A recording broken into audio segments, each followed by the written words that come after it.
আপনারা শুনছেন horror story with চঞ্চল। কাল্পনিক ভূতের অসাধারণ সমস্ত কাহিনী।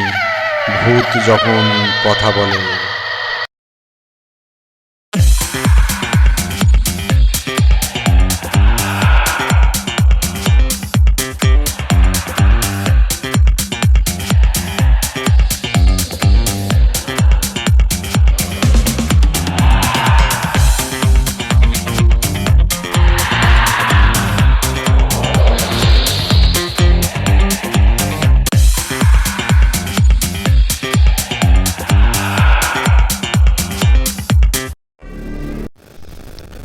আজকে আমি আপনাদের সামনে শোনাবো অজানা বাড়ির উপকথা। বাড়িটার দিকে তাকালে মনে হয় যেন একটা কঙ্কাল দাঁত বের করে দাঁড়িয়ে আছে। বুকের পাঁজরার মতো ক্ষয়ে যাওয়া ইটের মাঝে বিশাল বিশাল গর্তগুলো যেন পুরাতন ক্ষত। কালো প্রবাহের কত ইতিহাস লুকিয়ে আছে তার মধ্যে। ভর দুপুরে বা রাত্রে এদিকে এলে গা কেমন ভয়ে ছমছম করে। উপকথার আড়ালে লুকিয়ে থাকা বাড়িটা যে যক্ষীর বাড়ি তা জানে না অনেকেই। সে সময় এই অঞ্চলে এত ঘন লোক বসতি ছিল না। নদীর এই অববাহিকা ছিল ধান ক্ষেত, ঝোপঝাড় এবং বন জঙ্গলে ঢাকা।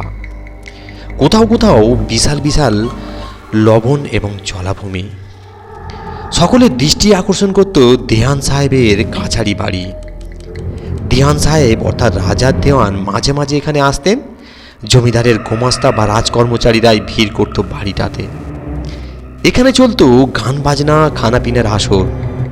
পশুপতি নাপিত ও তার বউ রাজকর্মচারী গোমেস্তাদের নখ, চুল, দাড়ি, গোঁফ কেটে বাড়ি ফিরছে হাঁটতে হাঁটতে। চওড়া মেঠো পথ, পথের দুধারে কেয়া বাদাম, পাপলা, পাইচি, দেবদারু, অর্জুন আরও কত কি গাছের জটলা। ধীরে ধীরে নেমে এলো সন্ধ্যার অন্ধকার। তারা উপস্থিত হলো একটি দিঘির পাড়ে। গাছপালায় ঘেরা দিঘির পাড়ের ছায়া দিঘির কালো জলে পড়ে মনে হচ্ছে যেন কে তরল কালি ঢেলে দিয়েছে দিঘির জলে। পশুপতি নাপিতের দৃষ্টি পড়ল পুকুর পাড়ের ঝোপের দিকে। সে তার বউকে বলল, পরপর 8টা উঁচু ঢিবির মতো কি যেন দেখা যাচ্ছে পুকুর পাড়ে। কি যেন বলল, হাই তো নাপিত নাপিতিনি, খুলতো ঝাঁপি, তোর ঝাঁপিখানা। বলবো কি আর, মনে আমার হয়েছে ভীষণ শখ। পরবো আমি আলতা সিঁদুর, কাটতো হাতের নখ। নাপিত ও নাপিতিনি এগিয়ে গেল তাদের দিকে। নাপিতিনি বলল, কাদের ঘরের বউ গো তুমি, রাতের বেলা একা? অন্ধকারে আজও বসে যায় না তোমায় দেখা।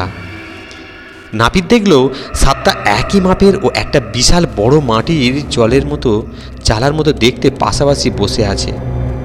সবগুলো জ্বালার চোখের মতো, মুখে হাসির ছাপ। নাপিতিনি বড় জ্বালার পায়ে আলতার পট্টি, কপালে সিঁদুর টিপ পরিয়ে দিয়ে আর হাতের নখ নরুন দিয়ে কাটতে কাটতে বলল, তোমার নাম কি গো? যক্ষের বউ যক্ষী। কলসিতে জল ভরার সময় যেমন শব্দ হয় তেমনই খপ খপ শব্দ বলল। যক্ষী? ভয়ে নাপিত ও নাপিতিনি পিলে চমকে যায়। যক্ষী বলল, এই নাও, তুমি পারিশ্রমিক রাখো তোমার কাছে, আর নেবে তো দিতে পারি, অনেক আমার আছে। নাপিত নাপিতিনি চোখ বিস্ময় ছানা বড়া। এই যে সোনার মোহর। নাপিত বলল, তোমার অনেক মোহর আছে বুঝি, আমাদের দেবে? সন্তান আমার মোহরগুলো দিঘির জলে তারা খেলা করে, গল্প করে তাদের সাথে এইভাবে সাঁঝের বেলা, বলল যক্ষী। তবে? জিজ্ঞেস করে নাপিত। পুত্র তোমার দিলে আমায় দুঃখ যাব ভুলে, মোহরগুলো তোমার হাতে দেব তখন তুলে, বলল যক্ষী। নাপিত নাপিতিনিকে ঝোপের আড়ালে ডেকে এনে চুপি চুপি কি যেন পরামর্শ করে ফিরে এলো যক্ষীর নিকট। নাপিতিনি বলল, ঠিক আছে, তাহলে এমন সময় আবার এসো, তোমার সঙ্গে দেখা করা যাবে। আজ আমরা আসি। নাপিত নাপিতিনি বাড়ির দিকে অগ্রসর হলো। যক্ষীর অন্য জ্বালাগুলো দিকে তাকিয়ে সে কি হাসি তাদের। সন্ধ্যার অন্ধকার নেমে আসছে। গাছে গাছে জোনাকির জটলা, নিস্তব্ধ পথ। 2-1টা শেয়াল চিৎকার করে জানিয়ে দিচ্ছে সন্ধ্যার প্রথম প্রহর শুরু হয়ে গেছে। নাপিত নাপিতিনি এসে হাজির হলো দিঘির পাড়ে। নাপিতিনি ও নাপিত দেখল আগে থেকেই আজও অন্ধকারে যক্ষী তার সন্তান মোহর ভর্তি জ্বালাগুলোর পাশে এসে গল্প করছে, হাসাহাসি করছে। তারা এগিয়ে গেল যক্ষীর নিকট। নাপিতিনি বলল, যক্ষী বউ, তোমাকে আলতা সিঁদুর পরিয়ে দেই, এসো। নাপিত যক্ষীর হাতের পায়ে নখ কাটা শুরু করলো। নাপিতিনি তার পায়ে আর কপালে আলতার পট্টি ও সিঁদুরের টিপ পরিয়ে দিল। তারপর বলল, যক্ষী, আমার পুত্র রাজুর ভীষণ জ্বর হয়েছে গো, তাই আজ আসতে পারেনি। অন্যদিন তাকে এনে তোমার কাছে রেখে যাব। আজ তোমার পুত্র মোহরগুলোকে আদর করে ভীষণ ইচ্ছে করছে। তাই নাকি? ওরা জ্বালার মতো চুপচাপ বসে আছে। মাটির জ্বালাগুলোর ঢাকনা খুললেই তোমরা দেখবে কেমন হাসি খুশি চঞ্চল ওরা।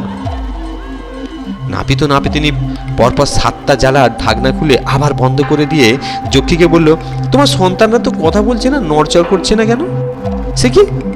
বিস্ময় প্রকাশ করে যক্ষী সে বলল, আয় তো আমার হিরে মানিক, আয় তোরা বাছা, পা দুলিয়ে হাততালি দিয়ে শরীরটাকে নাচা।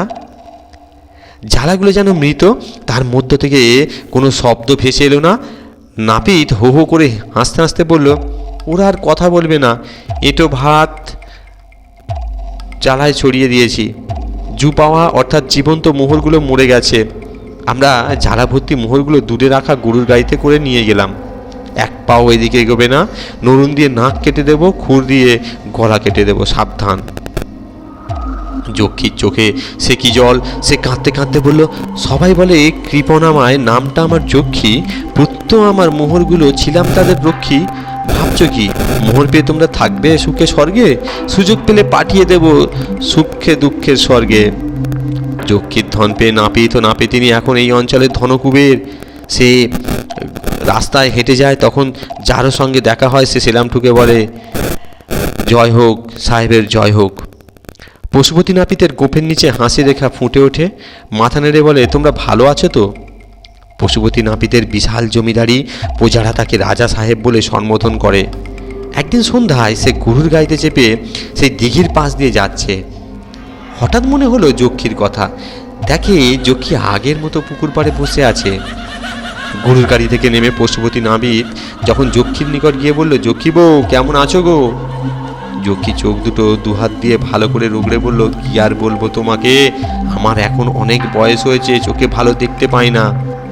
আমার আরও 10 জ্বালা মোহর আছে, ভাবছি এগুলো তোমাকে দিয়ে নিশ্চিন্তে জীবনের বাকি দিনগুলো কাটাবো। মোহরের কথা শুনে নাপিতের মন খুশির হিল্লোলে নেচে উঠল। সে বলল, কবে মোহরগুলো দেবে গো? আমি সেদিন এসে নিয়ে যাব। যক্ষী পাঁকা চোখে তাকিয়ে বলল, তুমি কেন কষ্ট করে আসবে? আমি মোহরগুলো তোমাদের প্রাসাদের মতো বাড়িটাতে পৌঁছে দেবো। তবে হ্যাঁ, একটা কাজ তোমাকে করতে হবে। কি সে কাজ গো যক্ষী বউ? জিজ্ঞেস করে নাপিত। যক্ষী বলল, এমন কোনো কঠিন কাজ নয়, একটা বড় হল ঘরে মোহর ভর্তি 25টা জ্বালা রাখবে। ঘরের অন্যদিকে রাখবে 50টা খালি জ্বালা। খবর দিলে মোহর ভর্তি 10টা জ্বালা নিয়ে আমি হাজির হব তোমার ঘরে। সাবধান, কেউ যেন আমাকে বা আমার মোহর ভর্তি জ্বালাগুলোকে না স্পর্শ করে। আমি সারা রাত্রি দরজা বন্ধ করে ঘরের মধ্যে থাকবো। সকাল হলে দেখবে খালি জ্বালাগুলো মোহরে ভরে গেছে। আসলে আমি মোহর বানানোর জাদু জানি গো। তখন সব মোহর ভর্তি জ্বালা কিন্তু তোমার হাতে দিয়ে যাব। আমাকে শিখিয়ে দেবে সেই জাদুটা? বলল নাপিত। যেদিন তোমার বাড়িতে যাব সেদিন তোমায় শিখিয়ে দেব। 10টা মাটির জ্বালা গড়াতে গড়াতে গিয়ে হাজির হলো পশুপতি নাপিতের বাড়িতে।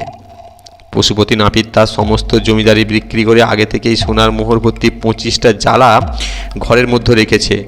বাকি 50টা জ্বালা রয়েছে খালি।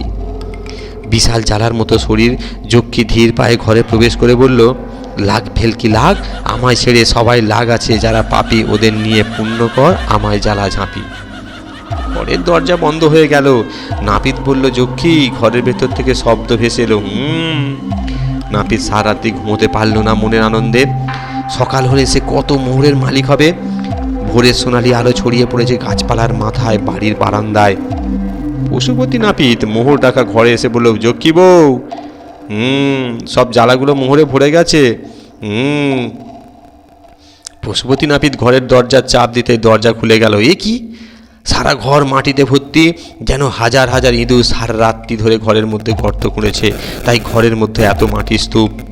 ঘরের এক কোণে বিশাল গহ্বর, ঘরের মধ্যে একটাও জ্বালা নেই।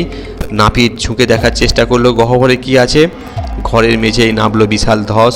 যক্ষীর গলা শোনা গেল, পশুপতি নাপিত, তোমাকে যক্ষ ভূত বানিয়ে তোমার হাতে সমস্ত মোহরের দায়িত্ব তুলে দিলাম। জানি পরধনের প্রতি তোমার খুব লোভ। তুমি যক্ষ ভূত হয়ে আমার মোহর পাহারা দেবে। বলছিলাম না সব মোহর তোমার হয়ে যাবে। পশুপতি নাপিতের কান্না ভেসে এলো। আমি কিছুই চাই না, শুধু বাঁচতে চাই, আমাকে বাঁচাও। এই দিন থেকে আর কেউ পশুপতি নাপিতকে দেখতে পায়নি। অন্য সকলে বাড়ি ছেড়ে কোথাও চলে গেল। থেকে গেল শুধু নির্জন বাড়ি আর তার প্রেতাত্মা যক্ষীর উপকথা। মানুষের মন থেকে মুছে গেল পশুপতি নাপিত ও নাপিতিনীর রাজকাহিনী। দীর্ঘকালের স্রোতকে উপেক্ষা করে দাঁড়িয়ে থাকা এই বাড়ির ইতিহাস অনেকের কাছে আজও অজানা। তবুও যখন কেউ এই পথ ধরে যায়, ভাঙা বাড়ির দরজা বা জানালার ফাঁকে মুখ রেখে যখন ডাক দেয় যক্ষীভূত, উত্তর ভেসে আসে হুম।